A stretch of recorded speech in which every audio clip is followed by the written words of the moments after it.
Shalom, shalom, bien-aimés dans le Seigneur.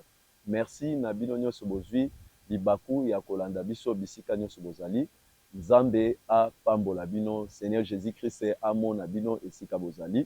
Vous êtes bel et bien connectés dans la chaîne Nabiso, il y a évangélisation, chaîne, il y a Jésus-Christ, MNS TV. Nzambe a Pambola Bino. Toko Kangamisu Nabiso, To Bondela.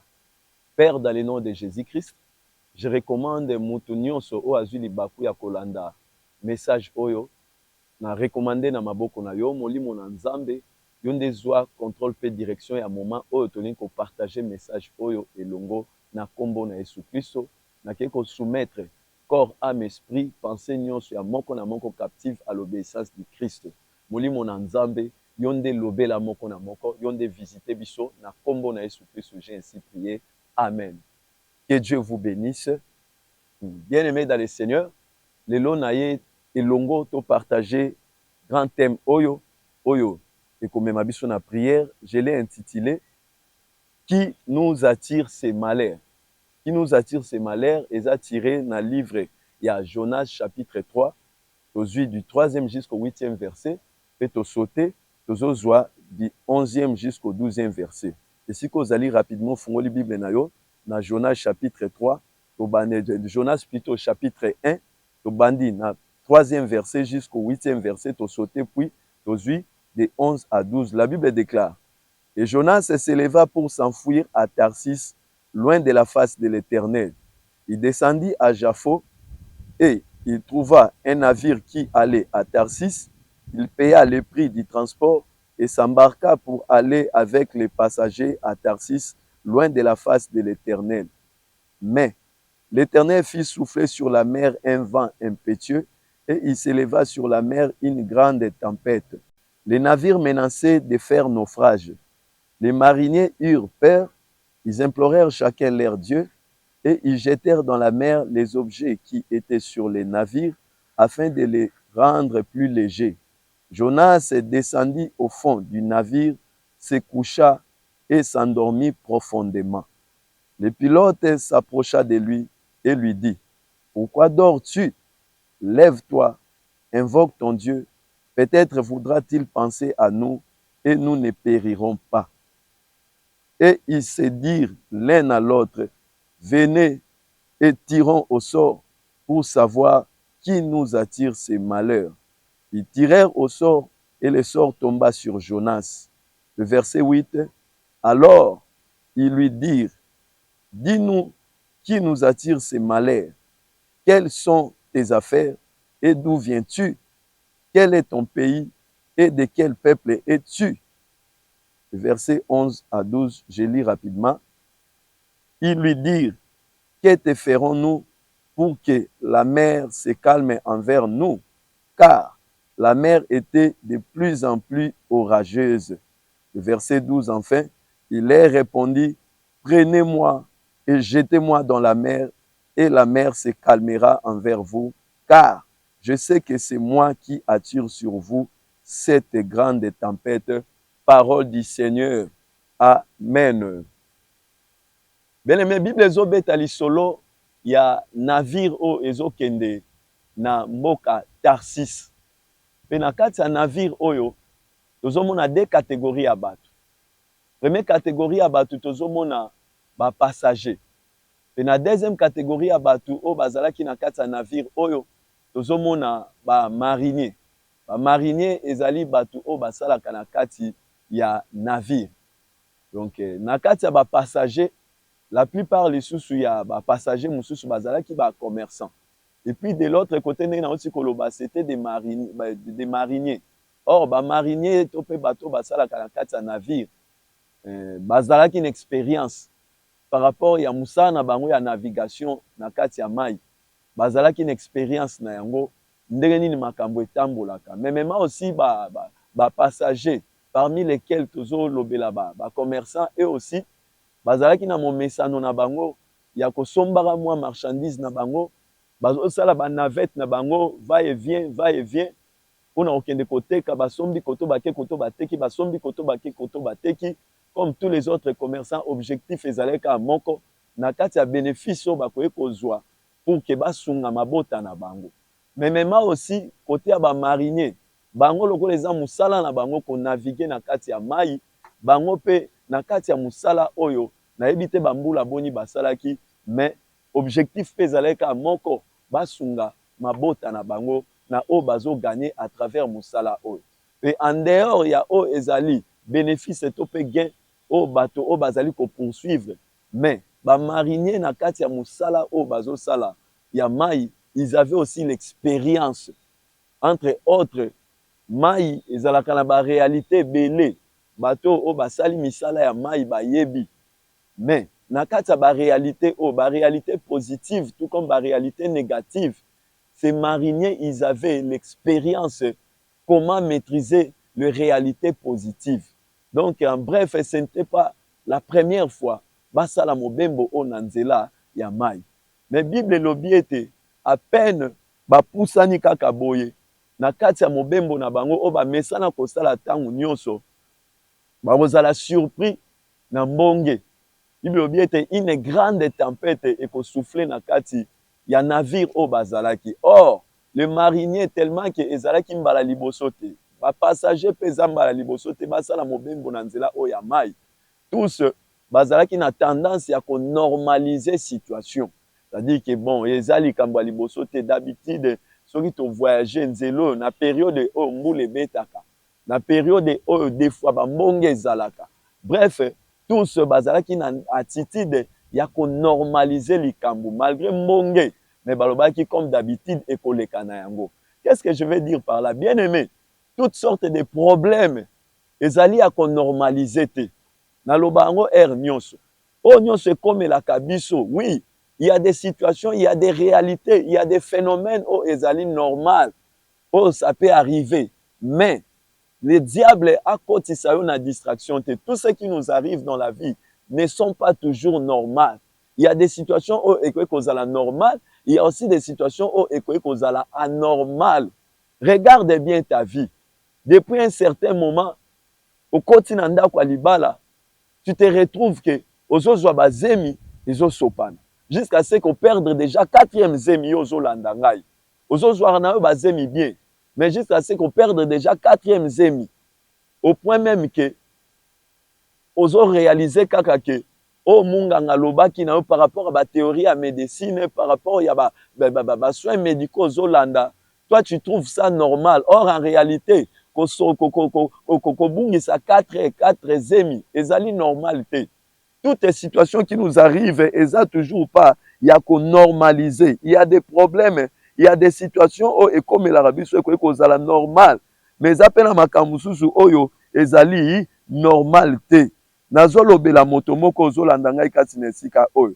Obali na yo bien, mais au lieu que mobali azwa soin na yo mwasi, conformément na o Bible lobby, que ba désir ya moi c'est qu'on la porter vers son mari mais regarde-toi bien tala mitala malam dès ko bali na poisa musala mobali no ekufi kaka boye au début tu croyais que c'était normal or eza normalité tala depuis banda ki lelo koti déjà 40e année au koti déjà 4e année oyo yo kaka soko teki te soko luki te na mobali na bana na libota ekolia te or normalement Bible lobi ete ba posa ya moi c'est qu'on la fixer vers mobali na ye mais yo au contraire au lieu que ba posa na yo ezala fixer vers mobali na yo yo au contraire mobali nda komi kotalela yo toute situation qui nous arrive eza kaka te ya ko normaliser regarde bien ta vie yo zo kangai c'est alors que tu vas comprendre que makambo ezo komela yo mbongo ozali kobika actuellement eza normalité Nazolo Belayo Pelusu Sozolandanga à partir de l'Europe.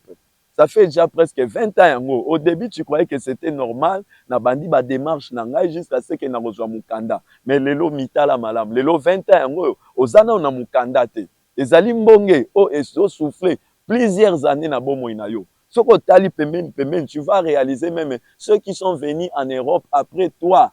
D'autres bazar déjà na mikanda na bon voir même il y a nationalité. Oh, ils ont payé ça possibilité, bah ça la nyonso ba sengeli ko sala. Mais quant à toi, tu es limité. Pourquoi? Parce que tu n'as pas de documents. Yo la documenté, ozali limité. Tala lelo 20 ans yango ekoki jusqu'à présent, nanu ozuka mukandate.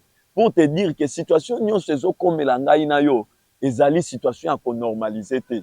je me nalingaki kaka à travers message oyo kolamusa ndeko moko oyo azo kolala lokola ba marinier oyo ozotala mbonge yango wana ezosouffle na ndako na yo, mbonge yango wana ezosouffle na santé na yo, mbonge yango wana ezosouffle na vie professionnelle na yo, mais ozolala tu crois peut-être que eza normal, ça va passer. Or ezali normal te. Bible elobi ete tellement que ba marinier ba meki esimbi te mbonge ezosouffle kaka makasi.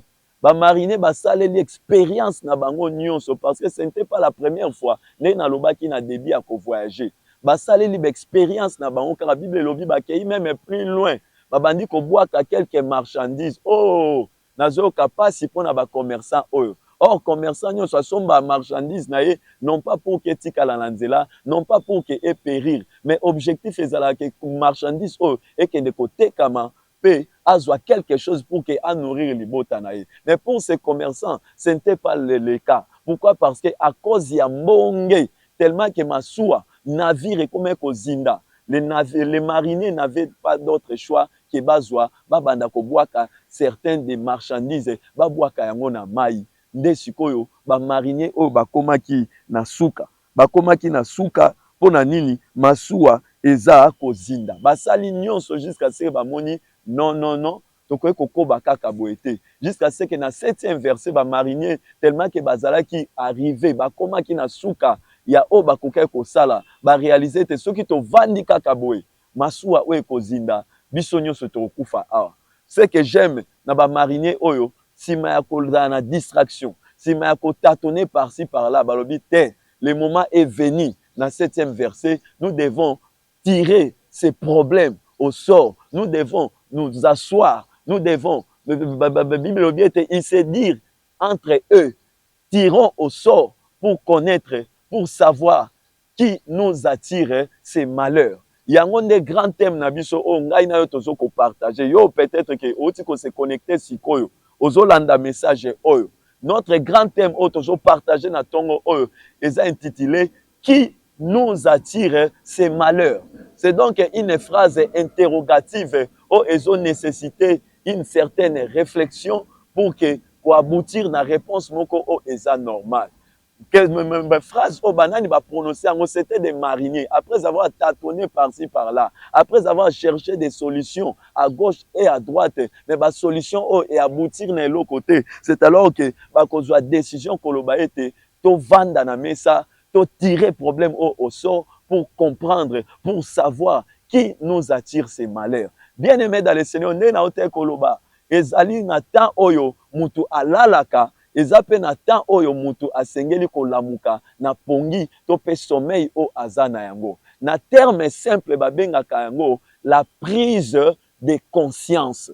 La prise de conscience. C'est-à-dire qu'il y a un moment où likambo bweko kokomela ngai na trouvé yango normal. Il y a un moment où naza un peu distrait par rapport à âge nanga, mais il y a un moment où mutu akomaka adulte, mutu akomaka responsable, aza capable ya ko analyser, aza capable ya ko prendre les choses au sérieux. Bien-aimé dans le Seigneur, pour ta délivrance, pour ton élévation, pour les changements de ta vie, bien-aimé dans le Seigneur, ezozela soki mutu aza songo à gauche et à droite, toi-même tu dois prendre ta vie au sérieux. Tu vas prendre ta situation au sérieux. C'est alors que le Dieu a koyeba pe kosala sa part. Yo ozala ngai d'accord, ozolanda ngai, lobela ngai amen 3 fois. Tobeteli Yesu Kristo maboko. Regarde ce qui se passe actuellement na bomoi na yo. Tala malamu, tu vas constater que bato nyonso babelaka. Moi aussi ça m'est arrivé que na ba moment moko boy. Esbande ko arrivé te nazo belaka au point que moi ekolekela ngai te soki moi ezalaka na 30 jours maximum ou 31 jours. Mais na kati ya 30 jours il y a moi nga ça m'arrivait peut-être tant sur 20 ou 25 jours il y a moi na lekisa yango tout en étant malade. Na lekisa yango cloué na mbetu na lekisa yango na kati ya komelaka ba médicaments. Au début je croyais que c'était un peu normal, mais jusqu'à ce qu'il y a un moment na qui ko réaliser que ce n'est pas normal. Je dois me lever dans la prière pour combattre cette situation. C'est alors que Dieu m'avait visité au moyen de la prière. Pe mbonge o ya maladie et si là na bomo inangai. Nde na zolo ba boy o ba yebi ngai. Ba o ba yebi libota na ngai ba yebi nin o na zolo ba. Bien aimé, il y a un moment où bala la kapongi. Mais pour ta situation, eza susungonga ya kola la pongite. Regarde bien ta vie. Or mutu nyonso a travaillé pour que mbongo zo zwa na yango esunga yo na makambo moko eza normal.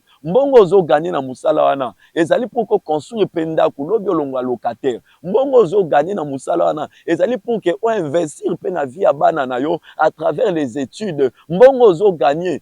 Bref, ezali pour que o réaliser ba projet o ezali positif na bomo na yo. Mais pour toi, c'est le contraire. Au lieu que mbongo wana ait contribué, ait construit ta vie, ait construit la vie de tes enfants, l'avenir de tes enfants. Mais toi, la majorité, peut-être 80% ya mbongo zo gagné et comment nango ya minganga nde bazo régner na mbongo na yo. Oui, okende hôpital eza lango mabete, okende ko consulter minganga eza mabete, komela pe médicament eza mabete. Mais regarde bien ta vie, toi qui m'écoutes en ce moment. Depuis un certain moment, la majorité ya mbongo na yo ezokende na minganga, majorité ya mbongo na yo ozo gagner na moi, ezokende kaka na médicament. Bien aimé, soko tali malamu, tu vas comprendre que ce n'est pas normal. Ezali mbongo ezali ko souffler na bomo na yo. Pe mbongo wana kombo na yango nini? Ezali instabilité na niveau ya santé. Mbongo wana kombo na yango nini? Ezali malade. Na ye na à travers message o pona ko lamusa ndeko moko o vanda o tia makambu na mesa ndenge bakinoa balobaka ete to tika nyonso to tia nanu makambu na mesa. Or pour nous qui sommes des chrétiens, notre moyen à kotia makambu na mesa pour comprendre qui nous attire ces malheurs, c'est au moyen de la prière. La prière est là comme mususu te. Ce qui batu mususu batia tia makambu na mesa, ezala makambu mususu o et trouva solution. Mais makambu mususu pe jusqu'à présent solution ezwa mate. Mais ezali na moyen kaka moko oyo ya kotia makambu na mesa, c'est-à-dire ya kovanda, ya ko méditer, ya ko luka solution. Et moyen yango ya kotia makolo na prière pour nous qui ya kotia makolo pe ya kotia makambu plutôt je disais que bolimbisa ngai moyen yango ya kotia makambu na mesa pona kozwa solution ezali kaka moyen moko et ces moyens ça s'appelle la prière. Oh bien-aimé dans le Seigneur, gloire soit rendue à Jésus-Christ. La prière ezali moyen o eratakate. La prière ezali formule o eratakate. Batangisa biso ba formule ya mathématique, batangisa biso ba formule ya ndenge na ndenge. Mais la prière ezali formule o eratakate. Et sika o peut-être formule ya mbongo et choix pour na santé na yo. Bien-aimé toi qui m'écoutes, na ebite soko za mboka nini, nazo présenter un moyen o eza plus que même mbongo. Et si ka mbongo échoua, la prière eza capable de kopesa yo solution. Et si ka peut-être que médicament, et si ka minganga ba échouer na santé na yo, la prière ezali moyen, ezali formule o eza capable ya ko arrêter kaka te mbonge, mais ya ko stabiliser vie na yo, ya ko stabiliser plutôt santé na yo. Ndenge ya ngai lelo, ça fait déjà des années o santé na ngai comme stable. Il y a ezala moyen mon côté o eza au-dessus ya prière. Moyen par excellence o eko permettre yo ozoyo kangai ozwa réponse na question oyo nani to pe loko nini o ezomema malheur na domaine X ya bomo ina yo. Moyen yango ça s'appelle la prière. Si tu es d'accord avec moi, ozo pesanga amen 3 fois. Yo pe ozoyo kangai nazolobela yo. Regarde bien ta vie. Or butu nzamba kelaki butu pour que batu nyonso balala. Excepté peut-être que mutu o volontairement peut-être que azali occupé azana engagement na musala asala kana entreprise X a travailler kana butu, excepté peut-être mutu o paye moko a se décider butu alelo na kolala te na kobondela. Mais quant à toi butu esalama pona kolala, mais tala malamu bomo inayo depuis un certain moment olala rasusu te malgré les somnifères ba médicament ndenge na ndenge ya pongi ozomela, mais butu ozolekisa yango pongi ezalaka te. Mbonge o ya kozanga pongi euti wapi na bomo ina yo jusqu'à ce que moni ozolia bien, ozo respecter régime alimentaire, mais ozali ka kokauka, ozo konda jusqu'à ce que bat bakomi ko confondre eux même na mutu oyo azobela. Or en réalité oza maladie. Ton problème c'est quoi? Na butu ozolala te, na butu ozali na kimia te. Or mbonge oyo ezo souffler na bomo ina yo. Le problème ezali ko souffler na bomo ina yo o ezo sala ete ozanga pongi na butu. Yango nde tozo benga mbonge. topé la grande tempête. Pour ceux qui étaient dans les navires, ezalaki mbonge, mais ayo mbonge yango eza peut-être kozanga pongi. Or, eza na temps o mutu anormalisaka likambo. Tala, ça fait déjà ozo qui est déjà na une année yango presque oyo olala lisu na butu te. Bien aimé, ceux qui ont moko télémité na mabondeli pour ton problème, pour ta situation, bien aimé dans le Seigneur, l'autre mon côté est qu'on changer. Voilà pourquoi je suis venu comme l'ange du Seigneur pour te réveiller. Na pongi oh, il y a distraction peut-être au lali pour te réveiller. Na pongi oh, il y a somnifère. Oh yo vandi na yango malgré les somnifères tala mala momeli ba somnifère boni osali deya ba moi boni ozomela ba somnifère mais osimba kaka te etikali na moyen kaka moko o etikali na yo pour que o trouver solution etikali ka na formule moko o etikali na yo pour que o lala lokola bébé et cette formule ezali Jésus-Christ au moyen de la prière. Si tu es d'accord avec moi ozo pesanga un amen vigoureux. Bien aimé dans le Seigneur, sima ya ko réaliser te basali nyonso esengela ki ko sala mais ba réaliser te problème na bango ezozwa kaka solution te nde bazwa ki décision ya ko milobela bango moko ete to sengeli ko tirer likambo oyo au sort pour que to yeba nani oyo azolukela biso malheur oyo nani oyo to pe nini oyo eza à la base ya malheur oyo ezokomela biso. Ne na oti koloba ba kinoa baloba yango des fois to tia makambo na mesa. Eza na temps oyo okoki ko compter na ba parents. Eza pe na temps oyo mwana azalaka peut-être aza mwana prise en charge net total eza na ba parents. Mais regarde ta vie. Oza déjà na âge adulte. Ozo kango oza déjà na 25 ans. Batu mususu na âge na yo déjà baza musika. Oza peut-être na 35 ans, oza peut-être na 50 ans. Mais ta la vie na yo jusqu'à présent, ozo dépendre ka na yaya, ozo dépendre ka na maman, ozo dépendre. Nani yango o a soufflé mbonge oyo, o evandisi yo même na âge adulte que tu as. O vanda na vie à dépendance. Na tongo na lelo na ye kaka te ko réveiller yo à travers message eux. Mukolo alelo na ye kaka te ko réveiller yo zo kanga à travers message eux. Mais na yepe au moyen de la prière kaka te ko lamuka yo, mais to tirer aussi au sort au moyen toujours de la prière, to détecter ce que ezali nani, to ezali nini, o ezali ko memela biso, ezali ko memela yo pasi oyo. Na yebi ete na nzela ya prière yo zo kangai makambu ekobongwana. Si tu es d'accord avec moi, ozo pesa ngai amen. 3 fois.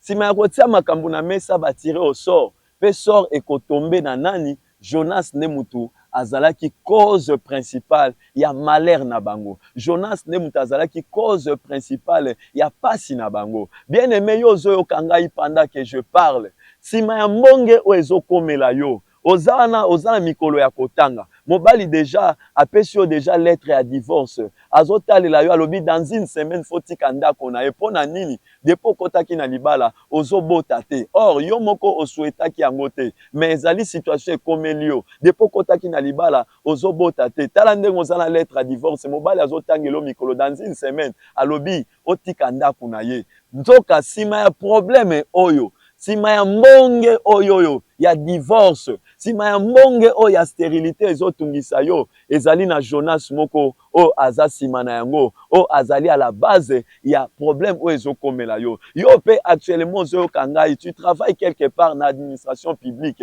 tu travailles quelque part na administration privée, mais actuellement yo na chef na yo bozo kanate nyonso ozosala ezokomaka mabe pa na ye. Ato lobi bien mais ya zoyoka yango soki ndenge nini. Nyonso ozosala ezosimba te. Yo na chef na yo bozana ba problème sérieux. Directeur alingi ko sentir présence na yo te. Bien aimé dans le Seigneur, il est temps que tu te réveilles na kati ya prière.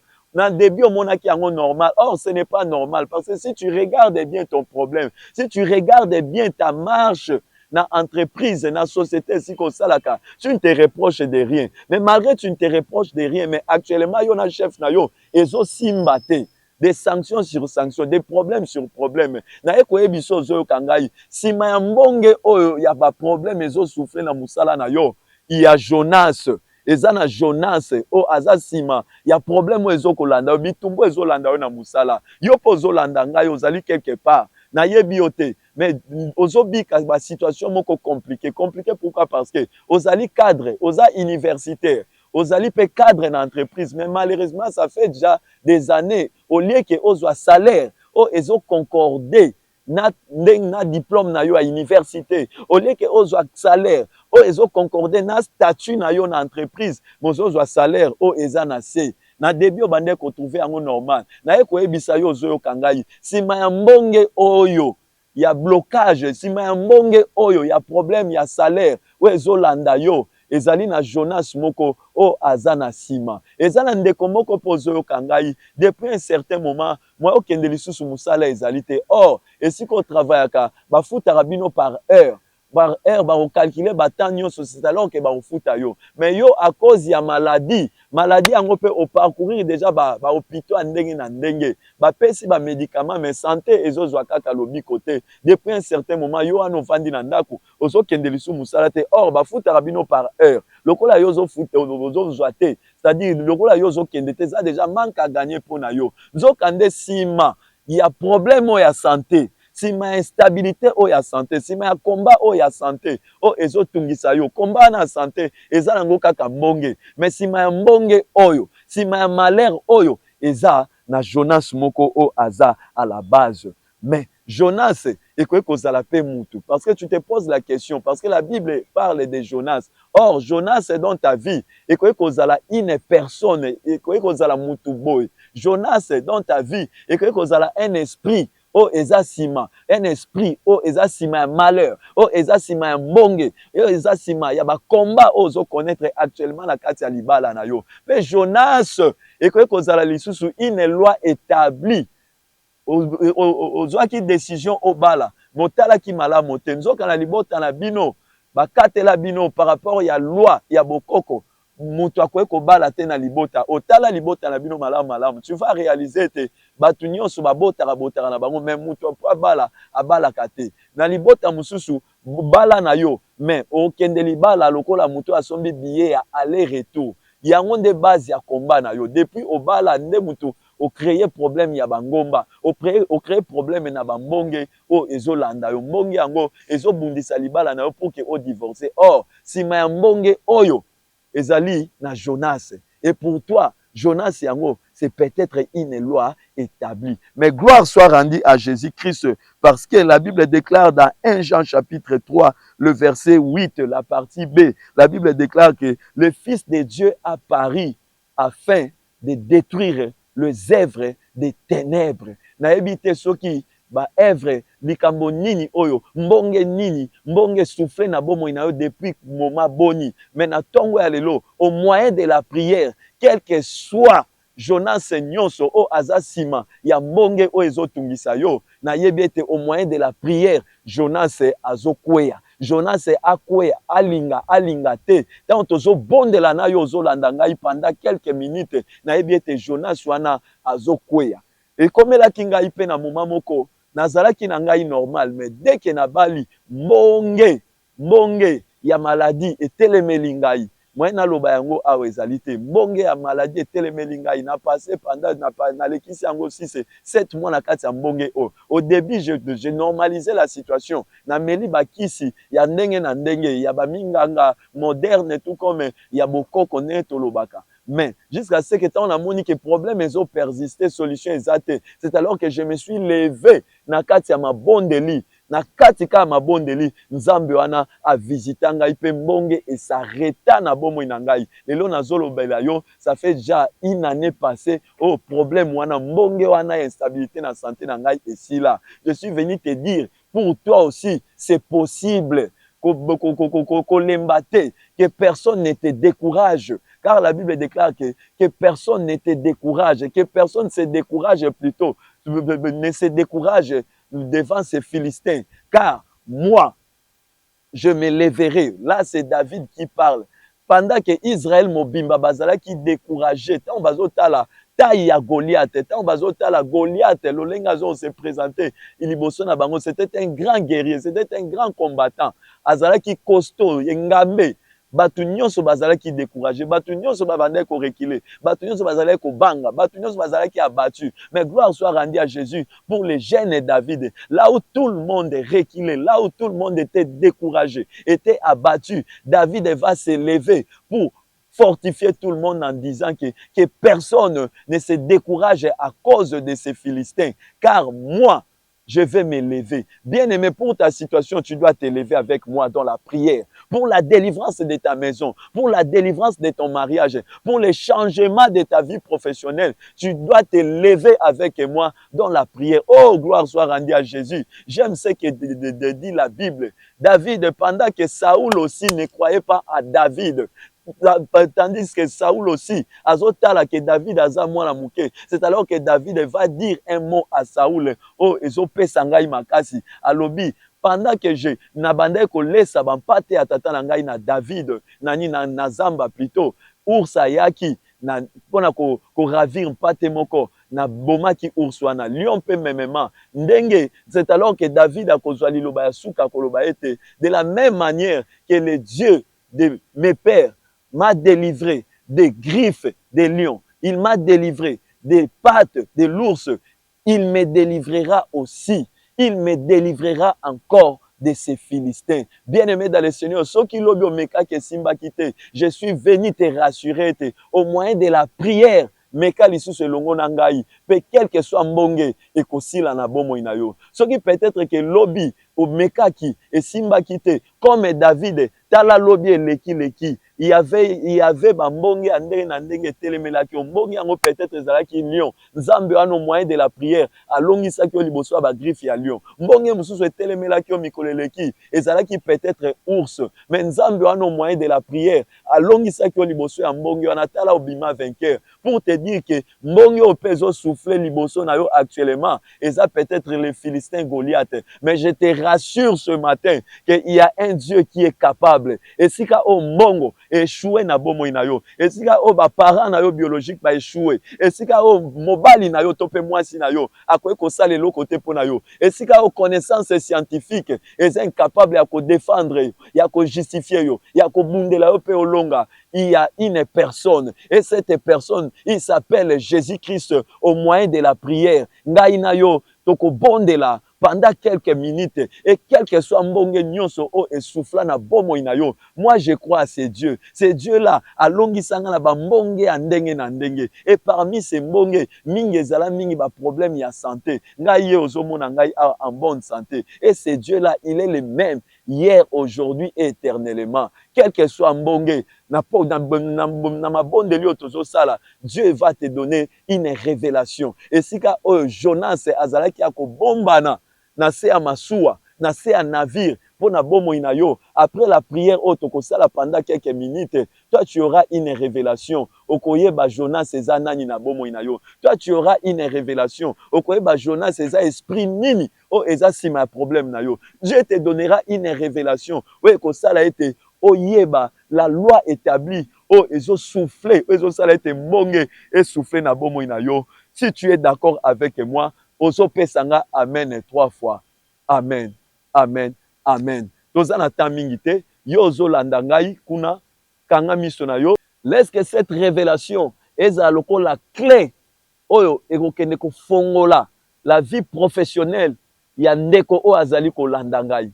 Que cette révélation eza la kakate Jonas abima na polele, mais révélation oyo eza loko la code oyo kosala ete ndeko oyo accéder na grandeur. Eza lokola code oyo kosala ete ndeko oyo accéder na emploi. Eza lokola code oyo ekosala ete ndeko oyo frontière ya mokili mobimba efongwamela ye au nom de Jésus-Christ, au nom de Jésus-Christ, au nom de Jésus-Christ, paix sous l'onction du Saint-Esprit, au nom de Jésus, car la Bible déclare que voici je vous ai donné le pouvoir de marcher sur les serpents, de marcher sur les scorpions, de marcher sur toute la puissance de l'ennemi. Et tu m'as rassuré et que rien ne pourra me nuire. Comme dans le livre de Jonas, chapitre 1er, le verset 11 à 12, Jonas n'était pas épargné. Jonas nyonso, oh azasima problème ya santé andeko oyo. Jonas nyonso, oh azasima ya bitumba, oh etelemeli ndeko na musala.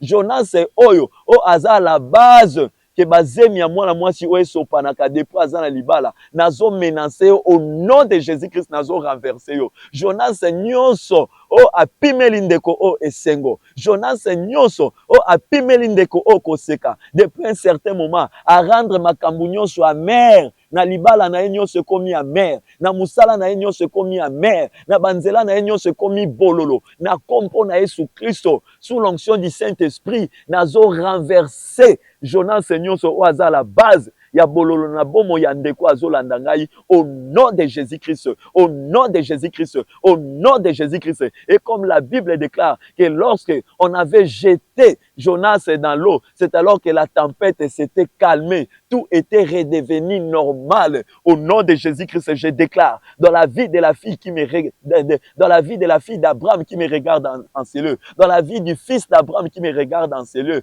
comme nous se sont qui normal na kati ya navire eux. Or navire ezali bala ya mwana mwasi oyo nazo déclarer dès ce moment nyonso ezonga normal au nom de Jésus-Christ. Navire ezali peut-être li conjugal ya ndeko azolanda ngai depuis un certain moment monge ya impuissance sexuelle et botola bino esengo na kati ya libala na bino nazali ko déclarer ete li conjugal na yo nyonso ezonga normal au nom de Jésus-Christ. Nazo bondela pendant ce moment na ndeko na ndeko oyo azolanda ngai yo oyo oza mutu na yo eza na se. Pourquoi? Parce que ozo connaître rejet partout ozo kende eza na bato sala malamu mais en réalité bazo zongisela yo kaka mabe eza na ba problème ya ndenge na ndenge esika ozo zela bato ba témoigner yo bolingo mais bato bazo témoigner yo haine esika ozo zela bato batala yo avec amour mais bato bazo regarder avec dédain yo ndeko ozolanda ngai ba fiancé akimi yo kaka boye pona nini ozoyeba te or ezali mbonge wana nsima na yango ezali Jonas na yango nazali kotelemela Jonas nyonso o azosala ete sika ozozela bazongiselo bolamu bazozongiselo kamabe Jonas wana nde nazobondela akweya au nom de Jésus-Christ, au nom de Jésus-Christ, au nom de Jésus-Christ. Jonas nyonso o akimisaka ba fiancé avandi sur na vie instabilité tu mènes une vie amoureuse instable. Pourquoi? Parce que ba fiancé bazoya bazokende ozo changer ba fiancé lokola bilamba. Or derrière cette tempête il y a Jonas. Jonas c'est une personne. Jonas c'est donc un mari de nuit. Jonas c'est peut-être une femme de nuit. Ne nazali ko bondela au nom de Jésus-Christ, quelle que soit la femme de nuit, quel que soit le mari de nuit, oh azo kimisa ba fiancé nazo renverser au nom de Jésus-Christ, au nom de Jésus-Christ, au nom de Jésus-Christ. Yo zolanda ngai na yebi likambu na yo te yo zalaka connecté na biso au moyen de la prière tombola maboko na yo likolo na yebi te Jonas nini o amemi pasi abotoli esengo na motema na yo na kombo na Yesu Kristo liloba o na oti koteya ezali lokola mai ya mbula o ezoya pona ko arroser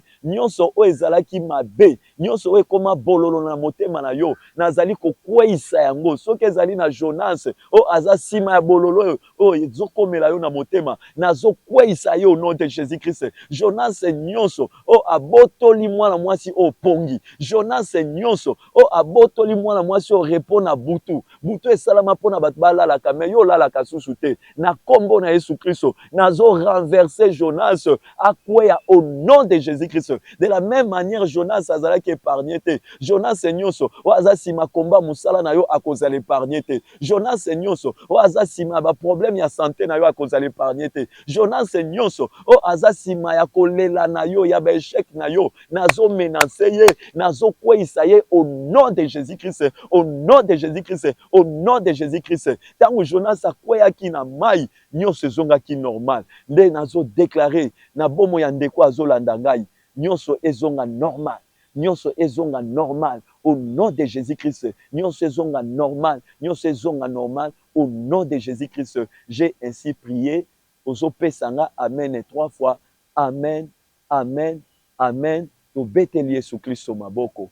Bien-aimé dans le Seigneur ozali connecté na chaîne na biso MNS TV.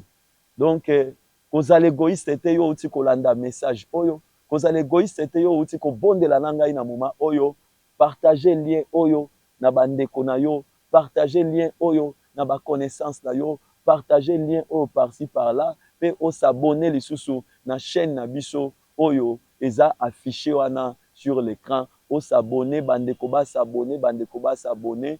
Nzambe Jésus-Christ de Nazareth akokobala kosala yo bolamu au moyen ya chaîne MNS TV. Nzambe apambola yo. Soki ozali na question, soki ozali na likambo, ozali na posa osola na ngai en privé, soki peut-être pe ozali na posa ya ko soutenir biso peut-être financièrement, numéro na biso ezali affiché wana, benga biso tokosolola en privé. Tous les deux numéros ezali ya WhatsApp, benga biso tokosolola en privé. Que Jésus-Christ, le Dieu tout-puissant, le Dieu d'Abraham, le Dieu d'Isaac, le Dieu de Jacob, vous bénisse abondamment. Amen.